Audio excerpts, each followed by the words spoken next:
fico tão feliz de poder fazer parte desse crescimento. Você não fica feliz? Eu estou fazendo história. Eu não sei de você, mas eu estou animado para tocar a minha geração, para tocar aqueles que Deus confiou nesse tempo a nós. Vão acontecer coisas tão extraordinárias.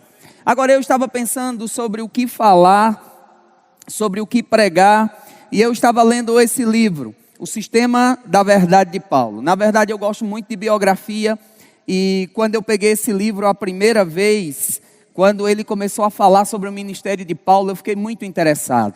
Fiquei muito interessado sobre aquilo que ele estava dizendo. É um livro maravilhoso, eu aconselho você a comprar. E ele, aqui na página 8, ele fala algumas coisas interessantes sobre o ministério de Paulo, sobre a vida de Paulo, né? Paulo teve um ministério maravilhoso. Ele se converteu mais ou menos em 36 depois de Cristo. E ele foi martirizado na prisão, possivelmente em 68 depois de Cristo. Então, de 36 a 38, a Bíblia não dá muitos detalhes, mas ele fala aqui sobre a ida de Paulo para Tarsos. Depois, Paulo entra no ministério. E há um período de 30 anos que Paulo está atuando no ministério. E eu estava lendo sobre isso, lendo essas coisas, e eu comecei a pensar sobre como a vida de Paulo pode nos influenciar. Eu comecei a pensar porque Paulo é um modelo que nós podemos seguir, que nós podemos nos inspirar. Sabe, meu irmão, quando eu comecei a ler isso, eu comecei a pensar sobre essas coisas. Sabe, a Bíblia diz, e você pode ver isso, que há 3 maneiras que você pode aprender. Você pode aprender com Deus falando com você, você pode aprender cometendo os próprios erros, mas você pode aprender olhando para a vida de outras pessoas. Às vezes você pega um livro como esse, alguém passou 10, 15, 20, 30 anos para aprender uma coisa. E você vai lá, você aprende e você não precisa passar as mesmas coisas. Você não precisa sofrer as mesmas coisas. Agora, enquanto eu estava lendo sobre Paulo, eu comecei a me lembrar do pastor Bud. E eu gosto muito, assim, é uma coisa maravilhosa no nosso ministério. Outro dia, Guto estava pregando e eu contei, ele citou o pastor Bud 17 vezes na pregação. Isso me anima, né? Eu estava contando isso. E que maravilha, sempre falando sobre o pastor, sempre falando sobre a maneira como o pastor estava fazendo as coisas. E eu comecei a lembrar sobre isso. E eu queria começar com Hebreus capítulo 6, versículo 12. Quando o escritor aos Hebreus fala uma coisa bem interessante. O Guto está fazendo sinal para mim.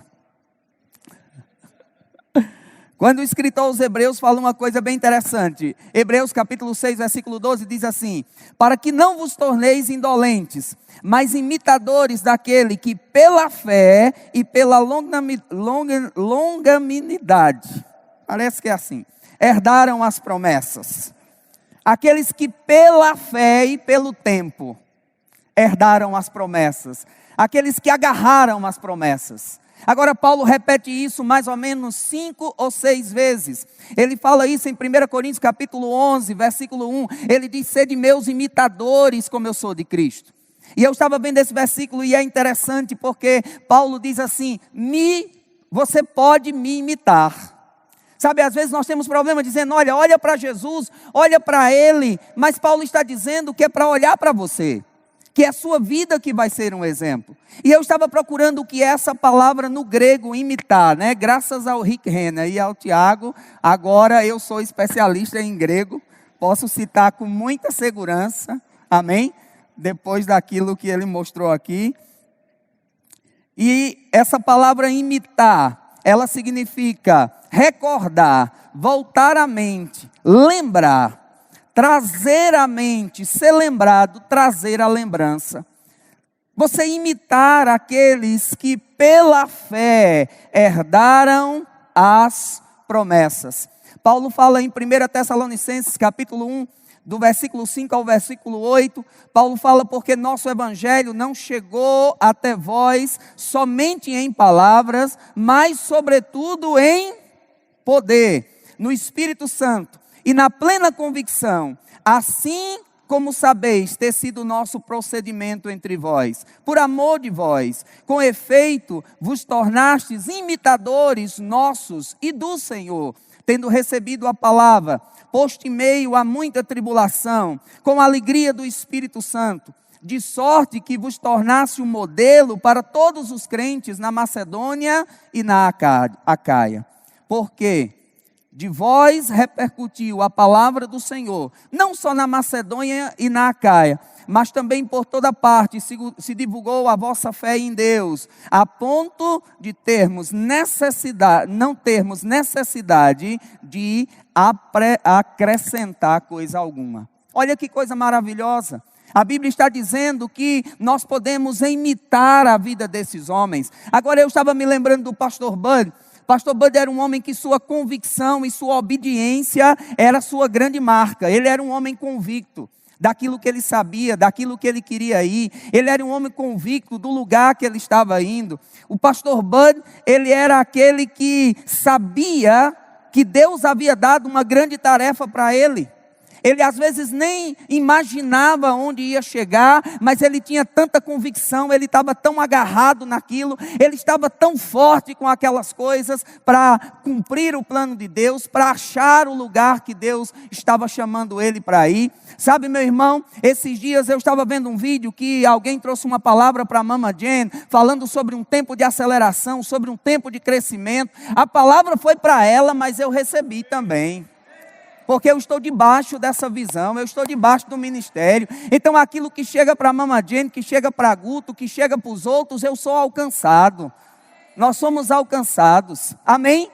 E olhando para Paulo, olhando para o pastor Bud, eu queria falar com você sobre algumas características que eles tinham, que eram sua grande marca, que fizeram com que eles fossem homens extraordinários. Sabe, meu irmão, Deus não unge métodos, Deus unge pessoas. Deus não está tão interessado em eco, Deus está interessado em voz. Deus não quer que você seja só um eco, Deus quer que você seja uma voz. Deus quer que você tenha convicção daquilo que está dentro de você, daquilo que Deus tem colocado dentro de você. Deus quer que você tenha convicção dessa visão que Deus colocou você embaixo, e você seja uma voz para levar essa visão adiante. É interessante porque nós começamos a ver isso. Deus é especialista em pegar pessoas comuns e transformar em gente extraordinária. Eu já contei isso várias vezes. Eu me lembro, Guto me levou para Recife e me deu uma oportunidade para pregar. E quando ele me deu uma oportunidade para pregar, somente eu, Deus e ele acreditavam no meu chamado, né? Ele foi o corajoso que deu a oportunidade. Quando eu terminei, eu acho que só Deus ficou acreditando. Porque, rapaz, não foi bom. Mas é interessante, meu irmão, porque tanto ele como o pastor Bud, ele conseguia ver algo que nem eu mesmo conseguia ver. Ele conseguia enxergar algo, ele conseguia perceber que havia um talento e que Deus poderia fazer algo. Meu irmão, Deus é especialista, guarda isso. Deus é especialista em pegar gente comum e transformar em gente extraordinária. Não importa o lugar onde você está, não importa a igreja que você está, não importa a cidade que você está. Deus não está limitado à cidade que você está, à igreja que você está. Deus não está limitado à economia do país. Deus não está limitado se o país está em crise ou não, meu irmão. Deus está firme naquilo que Ele disse e a palavra que Ele disse vai acontecer. Agora, muitas vezes nós ficamos pensando, será? Não, Deus não está limitado a essas coisas. Agora eu começo a olhar, qual era o segredo de Paulo? Qual era o segredo do pastor Bud? Porque as mesmas coisas que eu vi em Paulo, eu vi no pastor Bud. Aí alguém pode dizer, Rosilon, você está puxando a sardinha para nós? Estou mesmo. Claro que eu estou. Quando alguém, por exemplo, na nossa família passa em medicina, em primeiro lugar, você não diz a todo mundo? A gente só não diz coisa ruim, ninguém diz, rapaz, estou tão feliz, por quê? Meu irmão foi preso por tráfico internacional, ó. Alguém conta uma miséria dessa? Ninguém fala, você fica na sua. Ninguém quer mostrar os álbuns de família quando o povo é feio.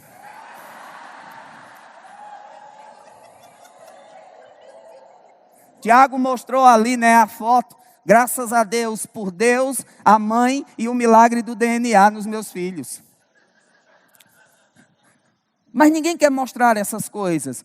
Então eu quero falar mesmo sobre aquilo que eles tinham. As mesmas coisas que eu vejo em Paulo, eu vejo na vida do pastor Bud. E que maravilha, meu irmão. Entre o apóstolo Paulo e o apóstolo Bud estamos nós.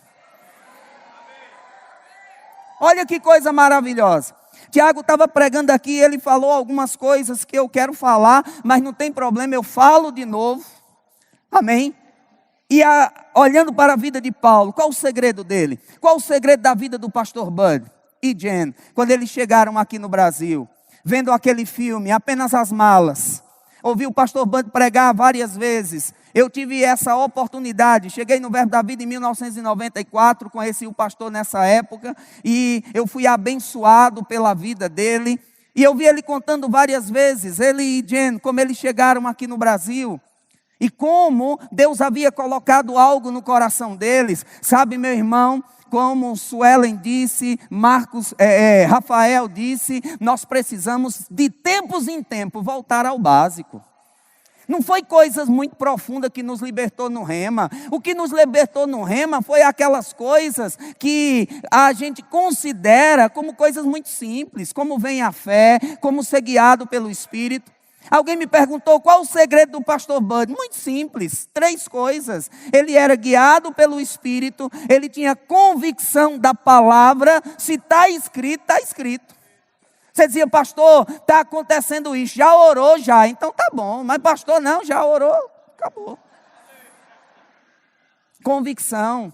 Pastor era um homem cheio de alegria. Meu irmão, se o diabo roubar a tua alegria, ele roubou a tua vitória. Crente batizado no vinagre, pelo amor de Deus. Você vai pregar em alguns lugares e você começa a se esforçar e o povo... Você está lá pregando aquela coisa toda e todo mundo. Aí você diz, e aí meu irmão, alegre? Diz, eu estou alegre demais. Rapaz, tu está alegre. É por dentro eu estou.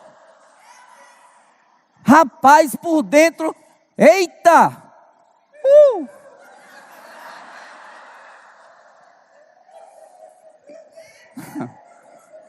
Sabe, meu irmão, quer saber o que é alegria? Eu tenho 2 filhos e eu tenho um filho de 6 anos. Quer saber o que é alegria? Ligue para ele e diga, papai está levando um presente. E quando você chega e você entrega aquilo, ele começa a vibrar, ele começa a se alegrar. Mas eu quero te dizer algo, a alegria dele não começa quando ele recebe. A alegria dele começa antes.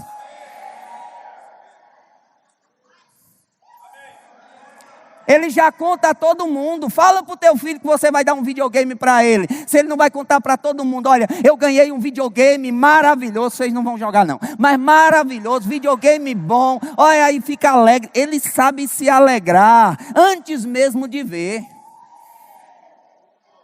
Amém? Agora eu fico olhando para Paulo, para a vida de Paulo. Qual era o segredo de Paulo? Número 1. Paulo, ele foi alguém cuja liderança produzia frutos onde quer que Deus colocasse ele. Se colocasse Paulo no inferno, ele abriu uma igreja. Porque para Paulo não tinha terreno estéril, não tinha lugar ruim, não tinha lugar que não funcionava. Pessoas falam comigo, vai pregar a mensagem de prosperidade na Somália, vai funcionar do mesmo jeito, vai abençoar a vida das pessoas do mesmo jeito. Vai lá para ver se elas vão andar de carro novo. Meu irmão, talvez lá não tenha como andar de carro novo, mas vai ter vaca, vai ter produção, Deus vai abençoar, vai colher muito. Sabe, é interessante isso. Onde quer que Deus colocava Paulo, ele produzia. Onde Deus colocasse Paulo, ele produzia. A Bíblia diz aqui em 2 Coríntios capítulo 11... a partir do versículo 23 até o 28. Paulo está falando aqui sobre algumas coisas que aconteceram na vida dele. Só de ler eu já fico meio assim. Eu estava fazendo uma viagem com Marcos Honório, o pai, por alguns lugares aqui na América Latina. E nós fomos nas montanhas pregar. E Marcos Honório disse: Rosilon, eu estou me sentindo como Paulo e Silas. Eu disse: mas eu sou Silas. E ele falou: por quê? Eu digo: porque Paulo pregava e apanhava, apanhava e pregava. Então seja Paulo, eu sou Silas. Só apanhei e fui preso uma vez. O resto eu deixo para você. Essa glória eu não quero, fica para você. Mas Paulo falando aqui, ele diz assim, 2 Coríntios 11, 23, ele diz: são ministros de Cristo, falo como fora de mim, eu mais ainda, em trabalho muito mais em prisões, em açoites, em medidas, em perigos de morte, muitas vezes, 5 vezes recebi dos judeus uma quarentena de açoites menos um. Sabe, meu irmão, ele sabia, os romanos eram especialistas em pisa, em surra. Ele sabia que 40 matava, então disse: dá 39, que é para ficar só arquejando o miserável, não morrer. Não mata não, deixa só. Aí Paulo começa a dizer, ele diz assim: fui 3 vezes fustigado com varas. Isso era colocar os pés num lugar e bater na sola do pé até largar o couro. E ele começa a dizer um monte de coisa aqui. Depois de você ler isso, você pensa num homem amargurado, você pensa num homem triste, você pensa num homem que estaria cabisbaixo, achando que as coisas não estavam indo bem. Mas, meu irmão, como o Tiago disse, nós temos um jeito de ser. Você tem uma escolha todo dia, ou você decide ser da palavra, agir na palavra, falar o que a palavra diz. Sabe, a palavra não é autoajuda. Autoajuda é quando algo te convence de uma coisa que você não é. Você é feio e alguém dizendo: diga que é bonito, diga que é bonito. Vai ficar feio do mesmo jeito.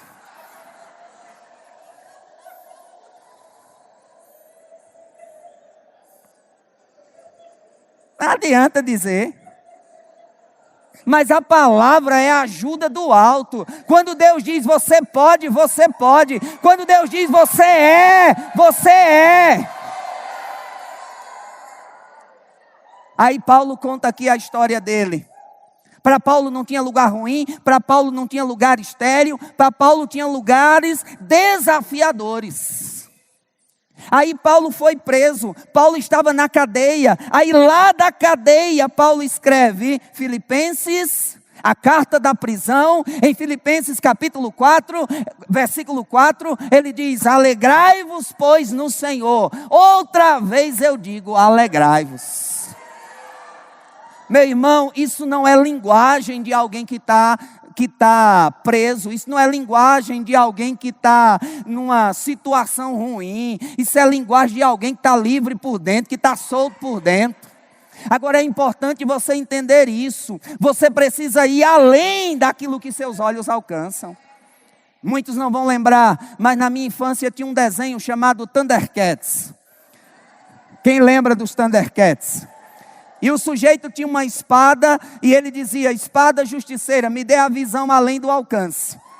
Aí ele olhava e via aquilo que os olhos naturais não poderiam ver. Sabe, meu irmão, você precisa ver além daquilo que você pode ver com seus olhos naturais. Agora veja, 2 Reis, capítulo 6, versículo 15. A Bíblia diz que o moço de Eliseu saiu de manhã cedo. A Bíblia diz que ele saiu cedinho. E quando ele olhou, estava cheio de inimigo por todos os lados. Como a gente diz no Nordeste, coaiado de gente. A coisa não estava boa. E quando ele vê aquilo, ele corre lá dentro e diz: Eliseu, profeta, pelo amor de Deus, está tudo acabado, vamos morrer. Olha, tem um monte de inimigo lá fora. Aí Eliseu sai. Agora eu quero te dizer isso, meu irmão, não é fácil estar perto de homem de Deus. Porque um homem de Deus não vai alisar a tua cabeça. Ele vai te corrigir, ele vai te colocar no eixo. Amém? Como o Tiago estava ensinando aqui, ele vai te levando para os degraus maiores. Agora não é sempre correção. Pessoas às vezes pensam que o pastor Bud, ele era assim muito duro. Ele era o homem mais amoroso que você possa imaginar. Agora, não falasse incredulidade perto dele, que ele ia corrigir você rapidamente. Aí o moço de Eliseu sai lá, entra desesperado, aí Eliseu sai. Os dois homens, a mesma visão, a mesma situação, mas linguagens diferentes. Quando Eliseu sai, Eliseu vê a mesma coisa que o jovem tinha visto, ele diz assim: maior é aqueles que estão conosco, do que aqueles que estão com ele. Você vê a mesma coisa acontecendo com Jesus, lá em João capítulo 6, do versículo 1 ao versículo 13. Jesus está pregando no deserto, uma multidão de pessoas seguindo ele. Aí os discípulos chegam de Jesus, manda o povo embora, manda vazar, o negócio está bom não. Jesus disse: o que foi? Disse: tem muita gente, já é tarde, a gente não tem dinheiro. Aí relataram um monte de problema. Aí Jesus disse: tenha calma, meu povo. O que está acontecendo? Estou traduzindo na linguagem segundo eu. Se Tiago pode falar grego, eu posso traduzir a Bíblia na linguagem segundo eu. E aí Jesus disse: o que é que está acontecendo? Disse: olha, a gente não tem dinheiro. Jesus disse: dê vocês de comer a eles, mas a gente não tem dinheiro. 200 dinheiro ainda não seria suficiente. Jesus disse: o que é que tem? Duas pessoas, mesma situação, visões diferentes. Um vendo o problema, o outro vendo a solução. Aí disseram: olha, a gente tem uns peixinhos e uns pães, traz para cá. Jesus abençoou. Aí, meu irmão, às vezes eu tenho uma imaginação boa, fico imaginando as coisas quando eu estou lendo a Bíblia. E eu fico imaginando Pedro repartindo o pão, e Tiago repartindo o peixe, e Pedro lá repartindo o pão, e Tiago o peixe, e Pedro lá. E de repente, Tiago dizendo para Pedro: e aí? Ele disse: rapaz, se fosse um tubarão já tinha terminado. Ó. E tome pão, e tome peixe. E se multiplicando. Sabe, meu irmão, você precisa entender isso. Não importa o lugar onde você está. Não importa se Deus colocou você lá. Vai funcionar, vai acontecer. Mas não tem dinheiro, mas Deus manda. Jesus não tinha o dinheiro para pagar o imposto. Ele disse: vai lá, pesca. O dinheiro pode não estar no bolso, mas Deus sabe onde está. A segunda coisa que Paulo tinha, que eu vejo no pastor Bud, que era o segredo do sucesso deles. Ele era um líder que gerava outros líderes. Sabe, meu irmão, quando Paulo pressentiu que estava perto da hora de partir, ele transferiu o bastão da liderança para alguém que ele tinha treinado. Paulo transferiu a liderança para alguém. Se você começar lá a ler as cartas de Paulo, você vê Paulo falando, por exemplo, de Timóteo, chamando ele de filho na fé. Você vê Paulo falando sobre várias pessoas, chamando de filho na fé. Paulo estava levantando pessoas, Paulo estava gerando pessoas. Você vai lá, quando Paulo escreve a sua carta aos Romanos, em Romanos capítulo 16.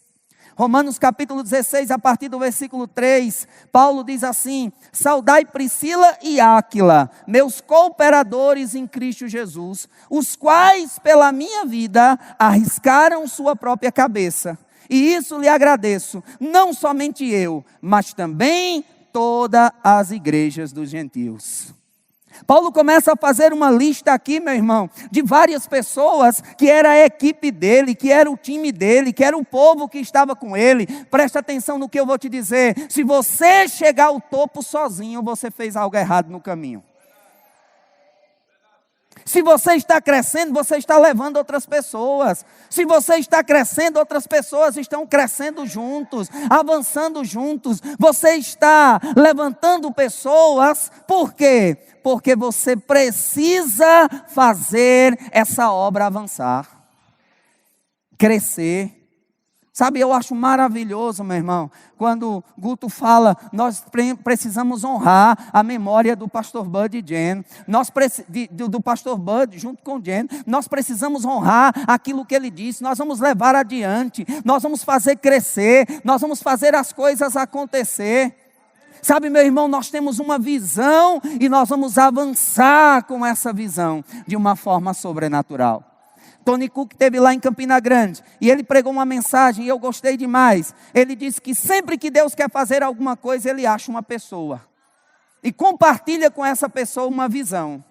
Aí quando essa pessoa percebe o tamanho do negócio, ela quer rachar fora. Aí Deus diz assim: olha, não se preocupe que eu vou com você. Então toda vez que Deus quer fazer uma coisa, acha alguém e faz uma promessa para Ele. Dá uma visão e faz uma promessa. Mas Ele falou do terceiro ponto. Deus sempre traz pessoas que vão somar com você para fazer aquilo acontecer. Você não vai fazer sozinho, você não vai avançar sozinho, você não vai ficar sozinho. Deus vai trazer pessoas, Deus vai levantar pessoas para estar junto com você, pegar a visão com você, avançar junto com você.